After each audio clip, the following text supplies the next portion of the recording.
여러분 반갑습니다. 최기양입니다. 여러분, 부자가 되는 방법을 알려주는 책이나 TV 프로그램, 그리고 유튜브 영상들과 같은 정보들은 수도 없이 많은데 왜 소수의 사람들만이 부자가 되는 특권을 누리고 있는 걸까요? 주위에 돈을 많이 벌어 부자가 된 사람들을 보면 겉으로 봐서는 그다지 특별할 것이 없는 것 같기도 하고, 어찌 보면 나와 별다를 것이 없거나 나보다 더 능력이 없어 보이는 경우도 종종 볼 수 있습니다. 그들은 무슨 특별한 능력이 있어서 하는 일에 성공을 거두고 큰 재산을 벌어들여 여유롭게 인생을 즐기며 살게 되었을까요? 부모님에게 큰 재산을 물려받는 경우를 제외하고는 대부분의 사람들은 부자가 되어서 풍족하고 편안한 삶을 살고 싶은 욕망을 가지고 있을 것입니다. 수많은 자수성가형 부자들의 자서전이 있지만 오늘 소개해드릴 책은 부자가 되는 특별하고 재미있는 비결이 가득 들어있는 책입니다. 바로 부자가 보낸 편지라는 책인데요. 이 책은 재벌이었던 할아버지가 손자에게 돈보다 더 위대한 유산을 남겨준다는 이야기입니다. 돈보다 더 위대한 유산은 다름 아닌 9통의 편지입니다. 이 특별한 편지의 내용 놓치지 마시고 끝까지 들으신 다음 그대로 실천하신다면 반드시 여러분도 원하는 부자의 위치에 오를 수 있을 것입니다. 그러면 지금부터 재벌이 된 할아버지가 손자한테 남겨준 부자가 되는 9가지 비밀을 여러분들께 읽어드리겠습니다. 나는 엄청난 돈을 벌어 재벌이 되었지만 내가 가진 모든 재산을 장학재단에 기부하기로 했다. 너희 아버지에게도 손자인 너에게도 재산이라고 불릴 만한 것을 일절 남기지 않을 생각이다. 그 점을 용서하길 바란다. 대신에 너에게는 인생에서 가장 중요한 것을 알려줄 생각이다. 네 앞으로 9통의 편지를 보낼 것이다. 그 편지는 고아였던 내가 억만장자가 될 때까지, 즉 80년 인생에서 얻은 삶의 교훈이란다. 내가 살면서 얻은 지혜는 물론이고 겪었던 시련까지 그 편지 안에 고스란히 담았단다. 편지의 내용을 몸에 익히면 돈, 명예, 인간관계, 행복한 가정 등 모든 것을 손에 넣을 수 있을 거다. 필요한 순간에 편지를 순서대로 읽어보길 바란다. 너의 직감이 다음 편지를 읽을 타이밍을 알려줄 거다. 그 직감을 믿고 차례대로 편지를 읽어나가렴. 우선 너에게 해둘 말이 있다. 이 세상에 우연이라는 것은 존재하지 않는다. 그러면 우선 우연에 대해 설명해보마. 너는 지금 너에게 일어나는 모든 일들이 우연 같겠지만 나중에 큰 시점으로 바라보면 이미 예정된 일처럼 느껴질 때가 올 거란다. 내가 중국의 상하이로 가겠다고 결심했을 때가 바로 그랬었지. 상하이에서 막 귀국한 지인과 우연히 길에서 만난다거나 선배와 함께 간 중식당에서는 상하이로 떠나는 회사원들이 송별회를 열고 있다거나, 어쨌든 상하이라는 우연이 겹쳤었지. 그때 당시 나는 도쿄로 상경할지 상하이로 떠날지 아직 결정하지 못했었단다. 그러던 어느 날 신문 일면에 쓰인 상하이라는 글자가 눈에 들어왔지. 그것을 보고 순간 기분이 후련해지더구나. 웃음이 나올 정도로 말이야. 그래서 나는 상하이로 가기로 결정했단다. 그때 나는 상하이로 떠나 타국에서 몇 년 지낸 덕분에 다양한 경험을 할 수 있었고, 그 경험 덕에 지금 나에게는 전 세계에 믿을 만한 친구가 많이 있단다. 그건 매우 유쾌한 일이야. 당시에는 잘 알지 못하지만 나중에 뒤돌아보면 우연이라는 작은 점은 선으로, 그리고 그 선은 면으로 보이게 된단다. 게다가 내 나이가 되면 면은 입체로 보이게 되고 인생은 우연이라는 작은 점이 모여 완성된다는 사실을 깨닫게 되지. 마치 인생의 진리처럼 말이야.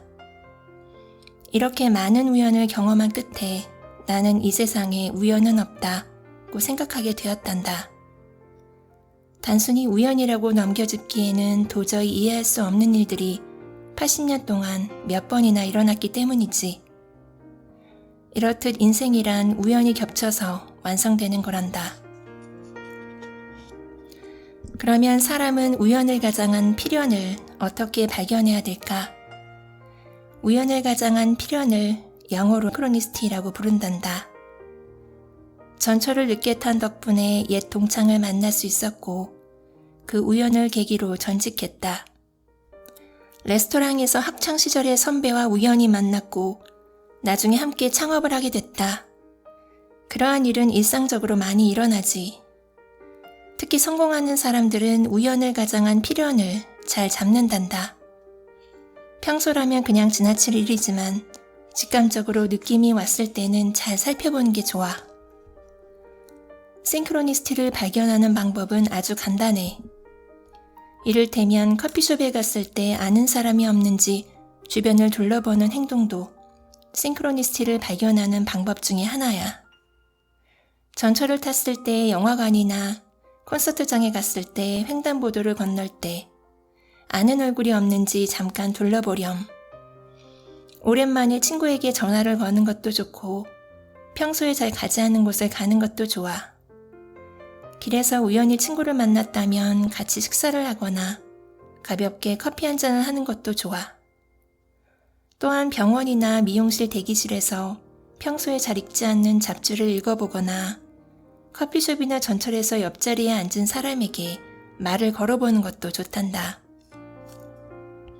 이렇게 평소보다 조금 더 적극적으로 움직이면 운명의 여신이 장난스럽게 우연을 가장한 필연을 만들어줄 거다.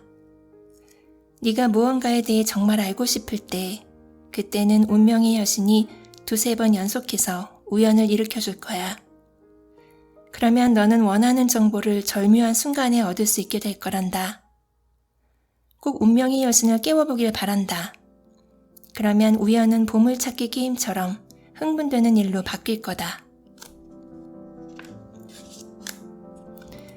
직감을 의식하면서 우연은 필연이다 생각하며 살길 바란다. 너에게는 곧 2번째 편지를 읽을 순간이 찾아올 거야. 마지막으로 한 번 더 말해두겠다. 이 세상에 우연으로 일어나는 일은 없고 우연으로 만나는 사람도 없다. 앞으로는 모든 일을 직감으로 선택하길 바란다.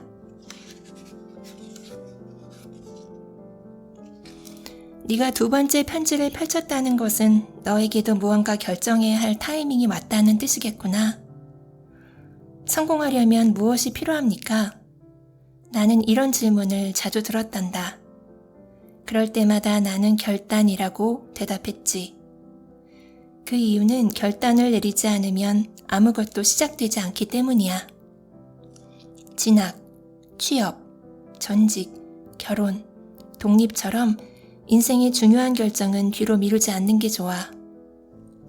왜냐하면 결단을 뒤로 미루면 당장은 평온한 생활을 할 수 있을지 몰라도 가슴 뛰는 인생은 살 수 없기 때문이지. 중요한 이야기니까 다시 한번 말하겠다. 모든 일은 결단을 내린 순간 시작된다. 결단에는 재능도, 돈도, 시간도 전혀 필요 없단다.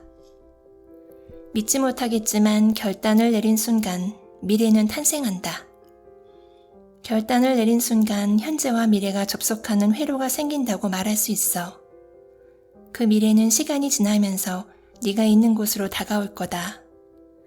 반대로 결단을 내리지 못하면 네 인생에는 그 어떤 일도 일어나지 않을 거야. 만약 그렇다면 인생은 딱 결단을 내린 만큼 재밌어지겠지. 그러니까 일, 사는 곳, 배우자라는 중요한 일부터 시작해 레스토랑의 메뉴나 휴가지처럼 지극히 평범한 일까지 적극적으로 결정하는 버릇을 들이길 바란다.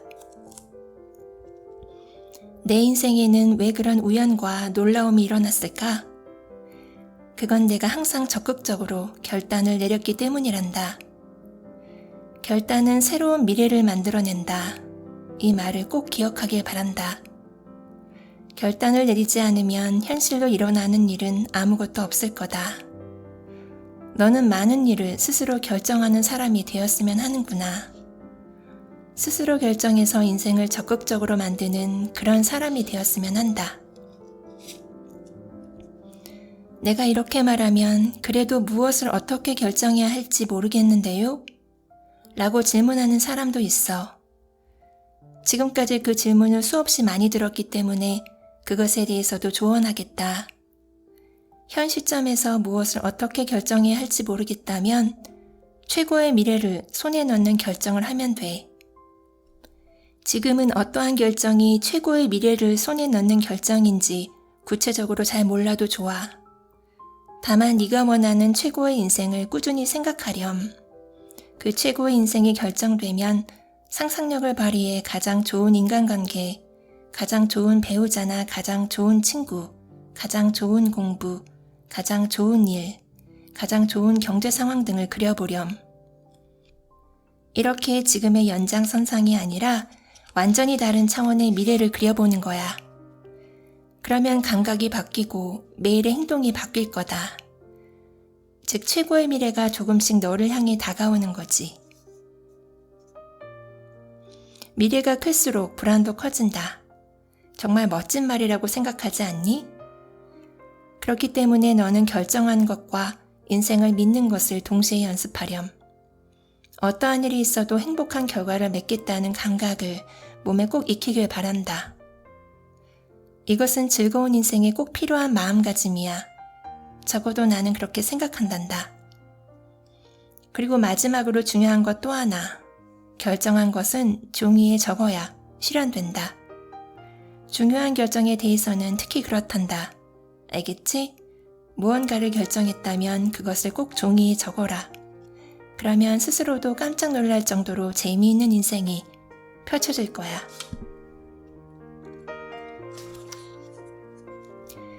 이번에는 직감이 무엇인지, 그리고 직감을 어떻게 사용해야 하는지에 대해 알려주겠다. 너는 직감을 그저 감이라고 생각하겠지만 직감은 지혜란다. 그리고 너를 행복으로 이끄는 내비게이션이라고도 말할 수 있지. 직감이란 이미 모든 것을 알고 있는 내면이 보내는 신호라고 생각해도 좋아. 내면은 모든 것을 알고 있기 때문에 너에게 꼭 필요한 신호만 보낼 거다. 즉, 내 몸과 내 마음은 나에게 가장 중요한 게 무엇인지 잘 알고 있단다. 따라서 직감을 무시하면 몸과 마음이 비명을 지를 거야. 싫어하는 일을 억지로 참으면서 하다 보면 결국 몸과 마음이 병들어 주저앉게 되지. 그것이 바로 직감을 무시해서 생기는 일이란다. 그러면 직감은 어떻게 받아들여야 할까? 가슴이 두근거리고 다리가 떨릴 정도로 겁나고 몸이 뜨거워지고 기분이 좋아지는 것. 이것들은 모두 직감이 보내는 신호란다. 행복한 인생을 보내고 싶다면 직감을 읽는 기술을 익혀야만 해.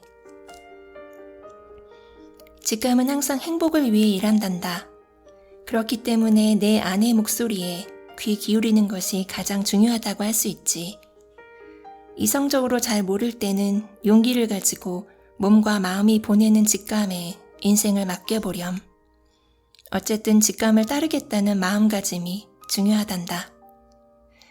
직감은 가슴이 보내는 정보의 파도야. 갑자기 확 올 때도 있지만 탁 멈출 때도 있지. 정보가 멈추면 인생이 정체기에 들어서거나 잘못된 길로 빠질 가능성도 있어. 그럴 때는 다음 정보가 올 때까지 잠시 기다리는 것도 하나의 방법이란다. 하지만 직감이 왔을 때는 대담하게 행동해야 해. 멋진 서퍼처럼 파도를 즐겨야 하는 거지. 직감을 따르면 그 후에는 재밌는 우연이 차례대로 일어날 거야. 큰 파도를 탄 서퍼처럼 우연을 따라 여행하는 것은 인생에서 가장 즐겁고 가슴 설레는 경험이란다. 나는 두 번째 편지에서 결단이 중요하다고 말했다. 하지만 정작 중요한 순간에는 이성과 논리가 아니라 직감으로 결단을 내려야 한다. 너도 결단을 내릴 때는 직감을 사용해 보렴. 직감을 사용하면 결단도 빨리 내릴 수 있을 거다.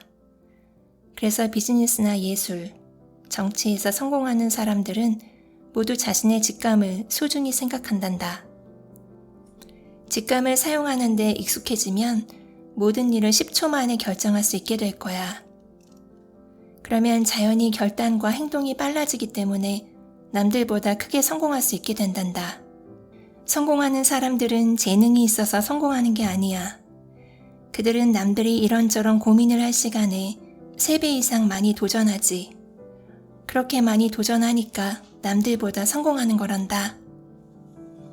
중요한 것은 직감으로 내린 결단이 옳은지 그른지 신경 쓰지 않는 거란다. 왜냐하면 선택한 후에는 혼신을 다하는 것이 중요하고 그렇게 혼신을 다하다 보면 대부분 일은 잘 풀리기 때문이지. 따라서 망설이지 말고 직감을 사용해 결단하고 행동하렴.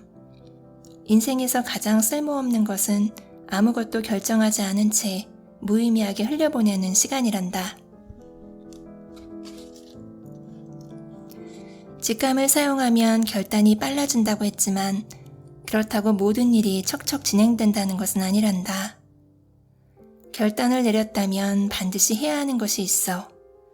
그것은 바로 행동이란다. 결단과 행동은 하나야. 모든 일은 결단을 내린 순간 시작된다. 결단을 내린 순간 현재와 미래가 접속하는 회로가 생긴다고 앞에서 말했지만 그 미래는 행동해야만 가까워진단다.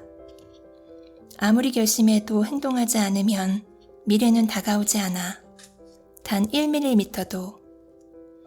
결단을 내려도 집안에만 틀어박혀 있으면 네가 결심한 미래는 실현되지 않을 거다. 결단이 미래를 탄생시키고 행동이 그 미래를 이끌어줄 거란다. 인생은 크게 나눠서 2가지 종류밖에 없단다. 많이 경험하는 인생과 조금 경험하는 인생이지. 안전만 생각하면 재미없는 인생을 살게 될 거다. 앞에서도 말했듯이 행동하지 않으면 아무 일도 일어나지 않는단다. 경우에 따라서는 실패를 목표로 행동해야 해. 마지막으로 사상가 루소의 말을 덧붙이겠다. 살아있는 것, 그것은 숨쉬는 것이 아니다. 활동하는 것이다.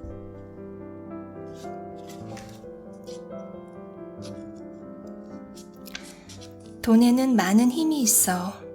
이것 또한 부정할 수 없는 사실이야. 돈에 대해 잘 모르면 하고 싶은 일에 제약이 생기고 감정에 휘둘리게 되고 행복을 놓치게 돼. 그래서 5번째 편지에서는 돈에 대해 중요한 것을 너에게 알려줄 생각이다. 돈이란 힘이란다. 돈은 마치 살아있는 것처럼 다양한 것으로 변해. 물건으로 변하기도 하고 때로는 행복으로 변하기도 하지. 하지만 돈은 선악을 구별하지 못해. 그저 강한 힘에만 이끌릴 뿐이지. 그래서 돈은 매우 착한 사람에게도 다가가고 매우 나쁜 사람에게도 다가간단다. 유감스럽지만 인격적으로 착한 사람에게만 돈이 가는 것은 아니야. 좋은 사람이 부자가 되면 돈은 좋은 힘이 되고 나쁜 사람이 부자가 되면 돈은 나쁜 힘이 돼. 사랑이 충만한 사람이 부자가 되면 돈은 사랑의 힘이 되고 냉정한 사람이 부자가 되면 돈은 냉정한 힘이 된단다. 너는 사랑을 가진 사람이 되었으면 한다. 그리고 네 힘을 최대한 키우면 좋겠구나. 그러면 네 돈은 사랑의 힘이 커질 테고 넌 행복한 부자가 될 테니 말이다. 따라서 돈은 인생에서 가장 중요한 것이 아니란다. 하지만 인생을 즐겁게 살기 위해서는 돈을 소중히 다뤄야 해. 나는 돈에 방해받지 않는 인생이 가장 중요하다고 생각했단다. 돈 자체가 인생을 행복하게 만들어주지는 않지만 돈이 없으면 인생이 불편해지는 것이 사실이야. 말할 것도 없이 돈은 인생을 좌우한단다. 사람들은 이 사실을 잘 알고 있지만 돈에 대해서는 진지하게 생각하지 않아. 왜 그런 줄 아니? 그것은 돈과 마주하는 것이 두렵기 때문이란다. 하지만 돈과 마주하지 않으면 돈과 사귈 수 없게 돼. 돈만 쫓으면 보잘것없는 인생이 되지만 돈과 마주하지 않으면 그보다 더 큰 대가를 치르게 된단다. 즉 한평생 돈에 휘둘리게 되는 거지. 그러면 사고 싶은 게 많아지고 결국 돈이 부족하다며 매일 불만을 갖게 될 거란다. 그러면 부자가 되면 돈에서 자유로워질까? 꼭 그렇지만도 않아. 왜냐하면 돈이 있어도 그것이 언제 사라질지 몰라 전전긍긍하게 되기 때문이야. 돈에서 자유로워지기 위해서는 돈과 행복은 관계없다는 사실을 알아야 해. 그 사실을 알기 위해서도 돈과 제대로 마주해야 되는 거지. 그리고 누군가를 행복하게 해주는 것이 마음에 가장 좋은 양식이란다. 이 사실을 꼭 실감해야 해. 누군가를 행복하게 해줄 때마다 내 그릇이 커지고 돈에서 자유로워질 거야. 이렇듯 돈과 잘 사귄 후에 돈과 거리를 맞추는 것이 중요하단다. 네가 만약 돈에서 자유로워졌다면 이번에는 인연이 있는 사람들을 자유롭게 만들어주렴. 그러면 그 사람들도 더 이상 돈을 쫓지 않게 될 거란다. 그것이 진짜 자유야. 6번째 편지는 일에 대한 편지란다. 그러나 일을 알기 전에 인간의 본질에 대해 먼저 알았으면 하는구나. 누군가에게 이익과 기쁨을 주면서 행복을 느끼는 것이 인간이라는 생물이다. 즉 사람에게 있어서 인생 최대의 기쁨은 누군가에게 무엇을 해준 후 감사를 받는 것이란다. 이것이 바로 일의 보람이지. 다른 사람에게 아무것도 베풀지 않고 혼자만 이익을 차지하면 인생의 참다운 의미를 발견할 수 없단다. 사람은 자신이 하고 싶은 일을 하면서 사회에 공헌해야 해. 그러기 위해서는 네 재능을 살릴 천직을 만나야 하지. 사회에 첫 발을 내디딘 순간에는 네 천직을 만날 수 없을지도 모른다. 하지만 조금만 주의하면 천직은 반드시 만날 수 있단다. 천직이라고 하면 처음부터 나와 딱 맞는 일이라는 이미지가 떠오를 게다. 물론 그런 경우도 있지만 사실 그게 전부는 아니란다. 조금 더 큰 시점으로 생각해 보렴. 지금 하는 일이 점점 좋아지는 경우도 천직이라고 말할 수 있어. 또한 좋아하는 일을 찾는 동안에 천직을 발견하는 경우도 있지. 지금 하는 일을 좋아하게 되기 위해서는 무엇을 해야 할까? 그건 우선 그 일에 열심히 몰두해보는 거야. 더 이상 못하겠다는 생각이 들 정도로 열심히 해보는 거지. 그렇게 열심히 하다 보면 내 재능을 살릴 포인트를 알 수 있게 되고 좋은 결과도 얻을 수 있게 된단다. 그러면 일이 점점 좋아질 수밖에 없겠지. 그러나 사람에 따라서는 이 방법이 최선이 아닌 경우도 있어. 그럴 때는 좋아하는 일을 찾아보는 게 좋단다. 좋아하는 일은 곧 천직이 되기 때문이야. 이 경우에는 네가 어렸을 때부터 좋아했던 것, 딱히 노력하지 않아도 잘했던 것 중에서 천직을 찾아볼 수 있단다. 천직을 찾는 데는 시간이 많이 걸릴 것이다. 그러나 천직을 찾는 길은 인생을 찾는 길이 되기도 해. 그러니까 초조해하지 말고 천천히 너의 천직을 찾아보렴. 성공하는 사람은 모두 자신의 일을 매우 좋아한단다. 아니, 진심으로 일을 좋아하니까 성공했다고 말하는 게 올바른 순서일지도 모르겠구나. 일을 좋아하는 만큼 즐겁게 일하니까 그 분야의 문제점과 해결 방법을 잘 발견하는 것이고 곧바로 행동으로 옮길 수 있는 거란다. 이렇게 문제점을 줄여나가다 보면 당연히 일에 대한 스트레스도 점점 줄어들겠지. 그래서 일을 좋아하는 사람들이 성공하는 거란다. 너는 꼭 재능을 살리는 일을 하면서 많은 사람들을 행복하게 만들어주렴. 네가 평생의 일을 만났으면 좋겠구나. 그리고 많은 사람들에게 감사받는 인생을 살길 바란다. 나는 실패의 세계에서 훈장을 받아도 좋을 만큼 멋진 실패를 많이 한 사람이란다. 내가 부끄러운 실패를 얼마나 많이 했는지를 알면 너도 분명 용기를 내게 될 거다. 그것들은 모두 생각만 해도 진땀이 나는 일들이었지. 나는 실패를 몰고 다녔다고 해도 과언이 아닐 거야. 특히 젊었을 때는 나는 정말 실패 덩어리였단다. 사람들은 나를 보고 재벌이라고 한다. 그만큼 남들 눈에는 내가 경제적으로 성공한 사람처럼 보였을 거다. 하지만 실제로는 사업에서도 인생에서도 나는 성공한 적보다 실패한 적이 훨씬 많단다. 다른 시각으로 보면 많이 도전했으니까 많이 실패했다고도 말할 수 있을 거야. 나는 위험을 무릅쓰고 많이 도전했기 때문에 그만큼 비즈니스에 성공한 거란다. 행동하면 반드시 실패가 따라붙게 돼 있어. 반드시 그렇지. 그건 피할 수 없는 사실이야.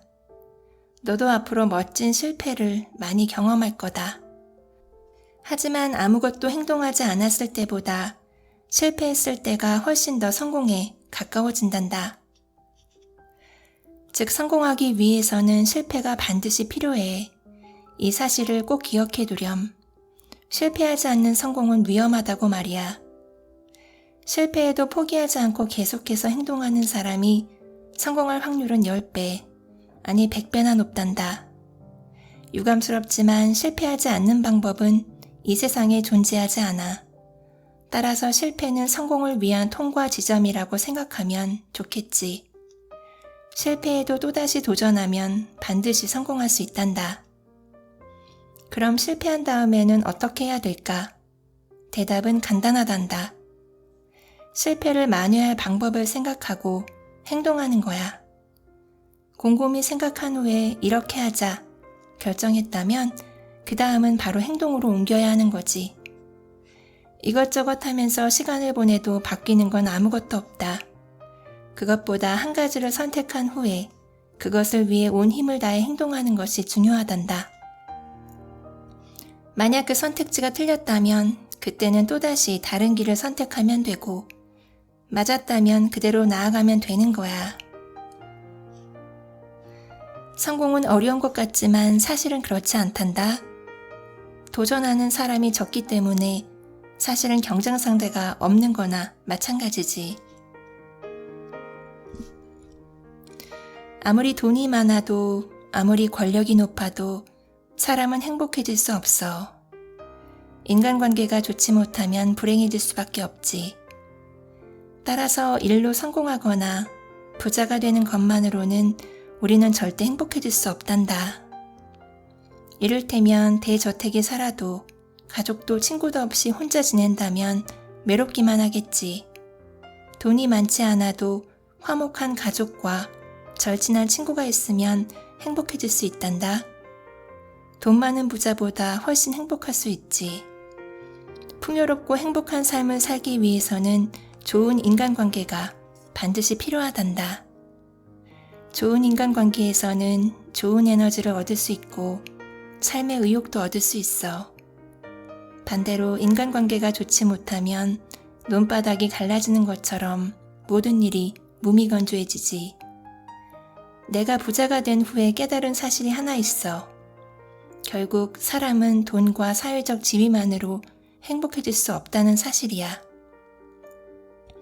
왜냐하면 돈과 일로 얻는 기쁨은 일시적인 흥분밖에 되지 않기 때문이지. 즉 그 기쁨은 영원히 지속되는 게 아니야. 누군가와 깊은 관계를 맺을 때 비로소 사람은 행복해진단다. 사람에게 사랑받는 사람이 되고 싶다. 이것은 내 평생의 바람이었다. 멋진 인간관계를 쌓길 진심으로 바란다. 벌써 마지막 편지에 도착했구나. 여기까지 읽어줘서 고맙다. 마지막 편지를 읽 너는 운명에 대해 많이 생각했을 거다.